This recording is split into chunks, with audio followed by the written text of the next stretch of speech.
Assalamualaikum warahmatullahi wabarakatuh. Bismillahirrahmanirrahim. Alhamdulillahirabbil alamin.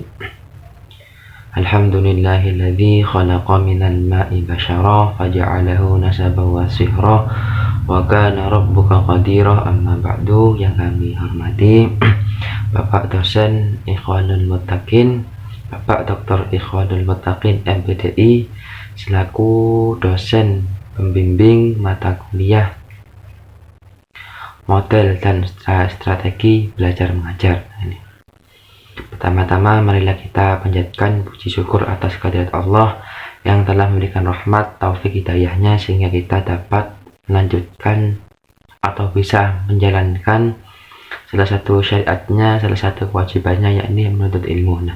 Salawat serta salam semoga tetap tercurahkan kepada Nabi besar Muhammad SAW yang telah menuntun kita minadz zulumati ilan nur. Adapun di kesempatan ini, kami akan melanjutkan pembahasan tentang teori kognitivisme dan teori humanisme, yang mana di kedua kesempatan sebelumnya kami sudah memaparkan tentang teori behaviorisme, teori dan tiga teori ini, teori behaviorisme dan tiga teori yang lainnya. Ini kemarin itu. Jadi kami lanjut pembahasannya di teori kognitivisme. Langsung saja di pembahasan yang pertama ini, yakni tentang teori kognitivisme. Kognitivisme. Apa itu kognitivisme itu? Teori kognitivisme adalah teori belajar yang lebih mementingkan proses belajar daripada hasil belajarnya. Teori ini lebih menaruh perhatian dari peristiwa internal.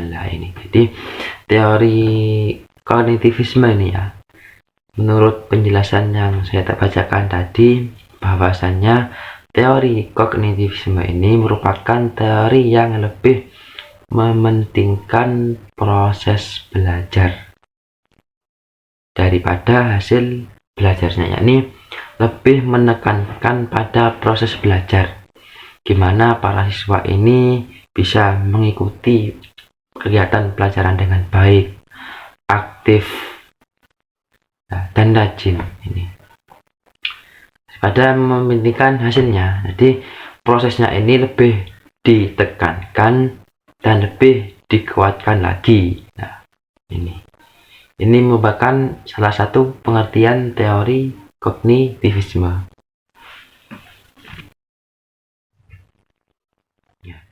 Di dua teori sebelumnya sudah ada argumentasi dari beberapa tokoh.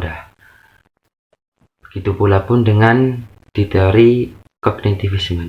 Yang pertama menurut Jerome Bonner. Menurut Jerome Bonner, untuk mengajarkan sesuatu tidak usah menunggu sampai anak mencapai tahap perkembangan tertentu. Yang penting bahan pelajaran harus ditata dengan baik, maka dapat diberikan kepadanya. Penerapan teori ini yang terkenal dalam dunia pendidikan adalah kurikulum spiral, di mana materi pelajaran sama dapat diberikan mulai dari sekolah dasar hingga perguruan tinggi. Jadi menurut Jerome Bonner ini lebih mengintokan kepada kurikulum spiral, maksudnya pelajaran yang diajarkan sama antara mulai dari pendidikan dasar sampai perguruan tinggi. Kemudian menurut tokoh yang kedua adalah menurut Jean Piaget.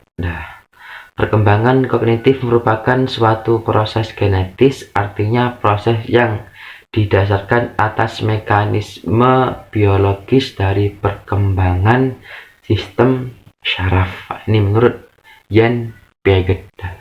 Kemudian yang ketiga menurut Robert Beckney. Robert M. Beckney.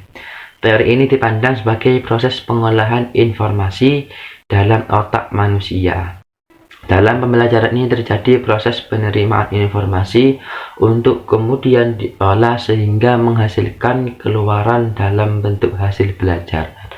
Contoh penerapan teori belajar kognitif dalam pembelajaran, guru bisa mendorong siswa untuk berdiskusi terhadap materi yang telah disampaikan, meminta siswa untuk memberikan ide atau pendapat yang mereka miliki. Jadi contoh yang dicontohkan oleh Robert M. Beckey ini seperti apa yang kita lakukan di perkuliahan. Ini ada sistem diskusi, ada yang mempresentasikan materi, ada yang mendiskusikan hal tersebut. Nah, ini menurut Robert M. Beckey. Jadi menurut tiga tokoh ini berbeda-beda ya tentang masalah teori kognitivisme ini. Mungkin ini tiga tokoh yang berpendapat tentang teori kognitivisme. Lanjut di pembahasan yang kedua pada kesempatan kali ini, yakni tentang teori humanisme. Berbicara tentang human mesti yang ada di benak kita tentang manusia. Begitu pula dengan teori humanisme. Apa itu? Secara garis besar, teori humanisme adalah teori belajar yang bertujuan menghasilkan hal baik bagi kemanusiaan supaya bisa mencapai aktualisasi diri dan membuat orang mampu menggali diri sendiri, di mana seorang individu dalam hal ini peserta didik dapat menggali kemampuannya sendiri untuk diterapkan dalam lingkungannya. Contohnya seperti memberikan motivasi belajar terhadap peserta didik, memberikan penjelasan kembali apabila ada peserta didik yang belum paham. Jadi teori humanisme ini lebih memberikan motivasi pembelajaran. Atau di sini ada keterangan menghasilkan hal baik bagi kemanusiaan supaya bisa mencapai aktualisasi diri dan membuat orang mampu menggali diri sendiri, yakni bisa memunculkan bakat atau kompetensi yang terpendam di dalam diri seorang murid melalui peningkatan bakat minat. Contohnya murid ini memiliki bakat main sepak bola. Bakat main sepak bola. Sebagai seorang guru atau seorang guru olahraga atau guru apapun lah, kita harus peka terhadap perubahan yang ada di anak tersebut. Tentang apa? Tentang maksudnya perubahannya ini tentang kompetensi dan kemampuan yang ada di anak tersebut. Contoh lagi, anak tersebut memiliki kemampuan suara yang khas atau memiliki bakat seorang korek. Guru ini harus memfasilitasi, membimbing, memberi motivasi sehingga anak ini agar anak ini bisa mengembangkan bakat minatnya. Tentang qiraah, tahfidz maupun yang lainnya. Ini lebih ke teori humanisme. Ini lebih menonjolkan kepada supaya bakat atau kompetensi di dalam seorang siswa itu tersalurkan. Masih di teori humanisme. Ada juga tiga tokoh yang berpendapat tentang teori humanisme ini.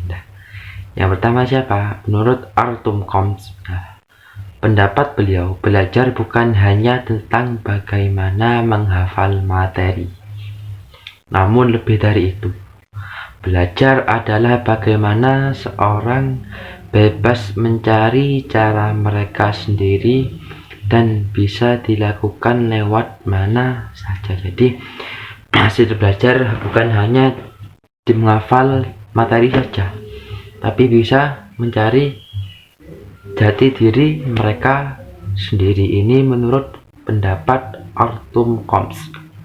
Kemudian pendapat yang kedua adalah menurut Abraham Maslow.